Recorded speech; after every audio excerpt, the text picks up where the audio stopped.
Our core purpose is to basically create awareness of the health of the oceans as well as the marine life.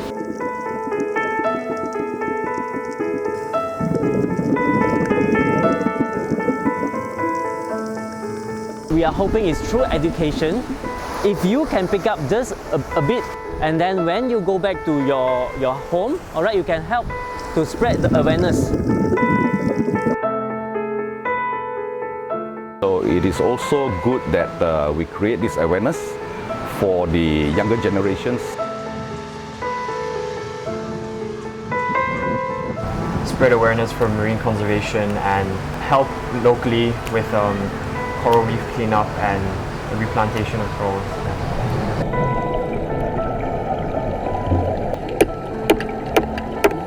And hopefully all this also gives an impact to the rest of the world.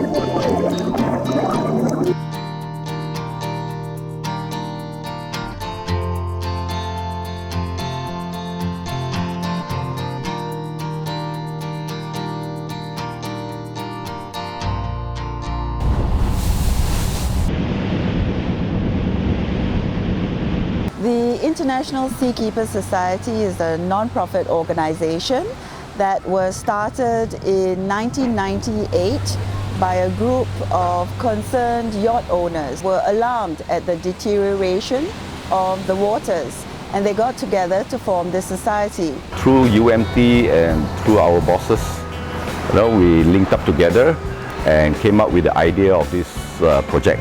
Actually, it's Laguna that get me involved. And then I would see that Seakeeper can come in this project as their own initiative as an NGO, and then to provide in terms of volunteers, okay, for this project, and then to show that NGO can together with the volunteers and the public can try to help the environment to make the environment better. My name is Jason. I'm a volunteer with our Singapore Reefs, a community initiative that started in Singapore by two researchers, basically with two key objectives. One is to show what life is like in Singapore, in our own Singapore shores, and two is to tackle the marine debris problem that we have in Singapore. Our motto is actually educate, research, protect and restore. Anything relating to the oceans and to marine life.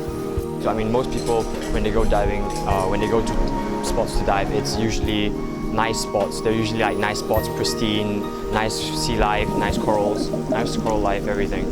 But yeah, I mean, I didn't realize up till today that there's in fact everywhere you go, there's always debris.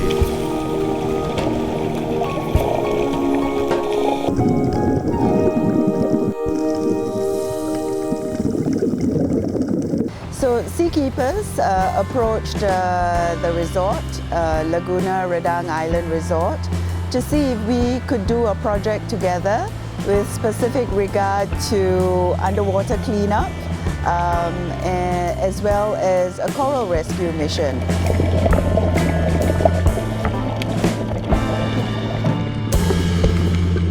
They have actually committed to a 2-year project to build a coral nursery to rehabilitate corals and replant them around the marine park.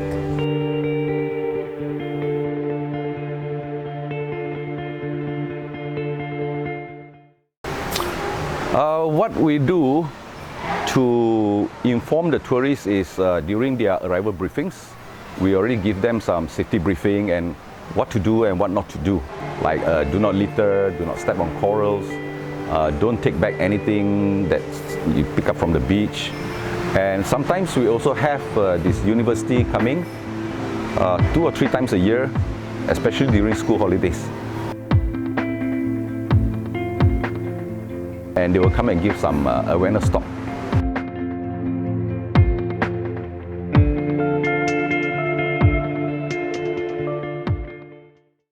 From the Laguna point of view, they feel that it is their responsibility to take care of the environment as well. And then from there, they have been asking UMT or myself to figure out a way that they can contribute and then to help in marine conservation.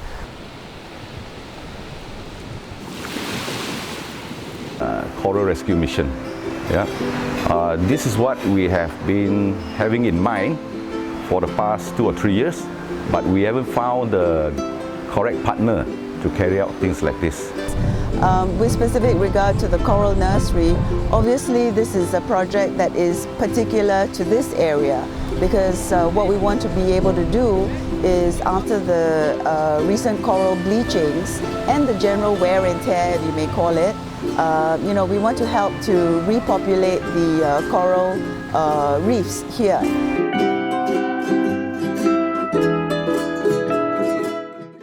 So what we are doing here is actually to take those broken corals and then glue them on, we call them a base, a small base, and then after that we place the base on this structure over here.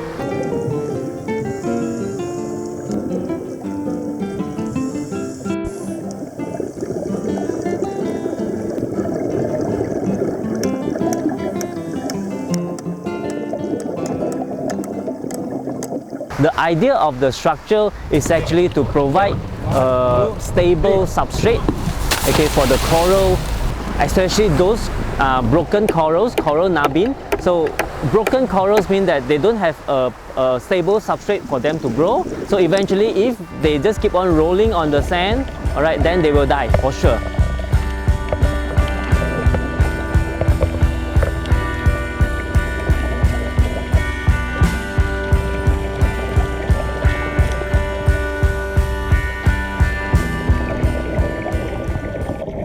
This particular project is an underwater cleanup, where we are using the guidelines of PADI under the program Project Aware in order to collect the underwater debris, as well as to sort it and to measure it, and also upload it onto the website of Project Aware.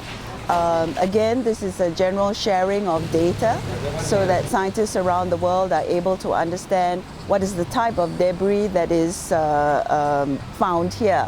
We are the research advisors for whatever is related to diving or underwater. So one of the key things that we're doing here is called the Dive Against Debris program, whereby we bring this program back here into Laguna Redang. Basically, we're going to assist them with rubbish picking. And aside from all this rubbish picking, which they have already been doing, we also help to do data logging. So all this important data will be uploaded into a global website, part of Project Aware's Dive Against Debris, and then it will be all collated in a map.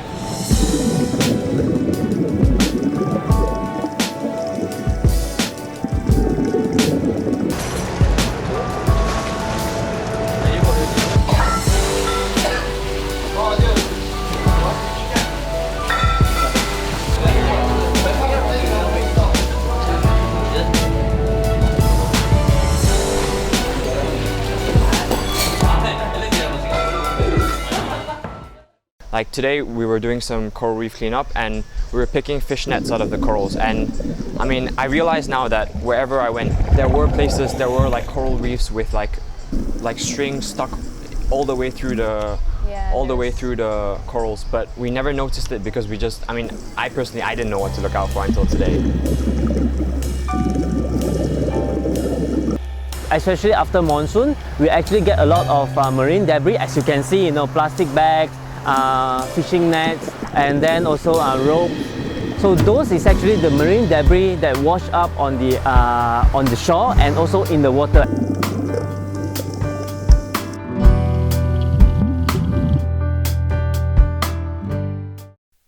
It's never too late to start. Yes, I'm sure that there have been other organizations that have also been doing conservation projects. It's not a new thing in terms of underwater cleanup, but it's something that we are doing as a group involving scientists from the University of Malaysia, Terengganu, as well as the resort, and volunteer divers. So you might say that our approach is a little bit different in that we ensure that we have support from subject matter experts like marine scientists, but make sure that we reach out to the community.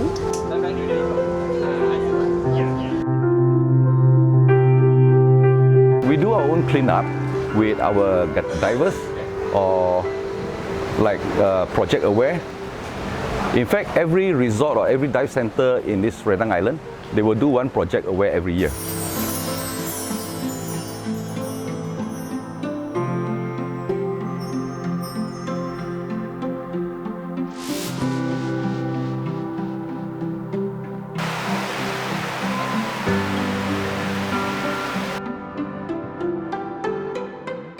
Also doing outreach programs, targeting adults, children, people of all ages, basically also highlighting the same problem to actually let them understand that, hey, look, the plight in our waters is not exactly what you think it is. It's not exactly what you see on YouTube, pristine reef, no. The truth is, it's uglier than that.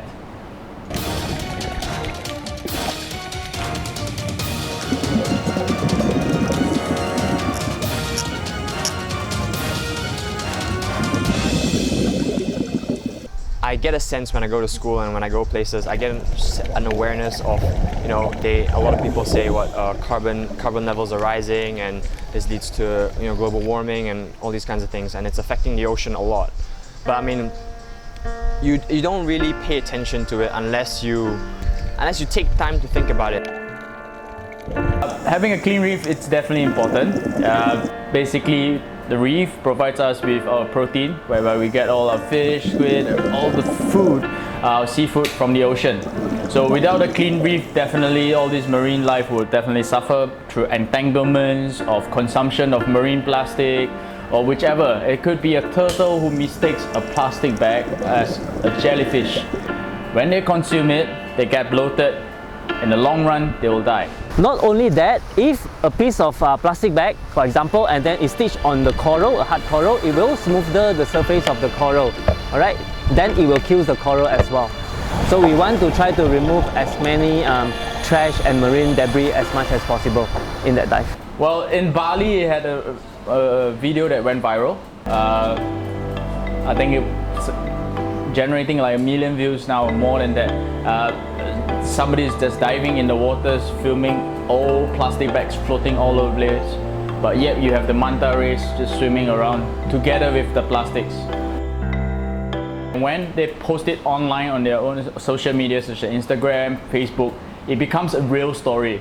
I'm definitely more aware than my friends because I follow those pages. People would trust their friends. We just put this up. There's no advertisement for it. Say, look, this is what I did. This is what I see. When I do see my friends, I come back, I will tell them more about what I saw, about what I did here. But I don't really think that really like spurs them to do anything because they're not the ones physically seeing what we see here. Not just our volunteers who join us for the program, but we hope through our volunteers, we spread the good word to the rest of the general public. Like, I know this time it was for like coral cleanup, so I had to be more aware of what I was doing. But it was really interesting because you learn a lot from these scientists and all. I really learned a lot from them because they, like, as we go along, they explain new things. For us as a scientist, we would like to see a continuous improvement of the whole project. I think that is very important for us as well. It was good. It was a good experience. It was a lot of learning, and yeah, it was interesting.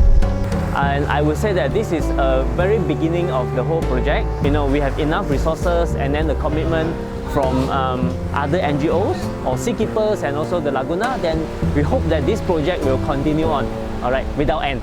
Every time we go into the water, you know, it's a place we love and it's a place we enjoy going to, and I mean, it's kind of our responsibility. I mean, we're the next generation. It's kind of our responsibility to take over, looking after. I mean, we're going to be living on it next, so.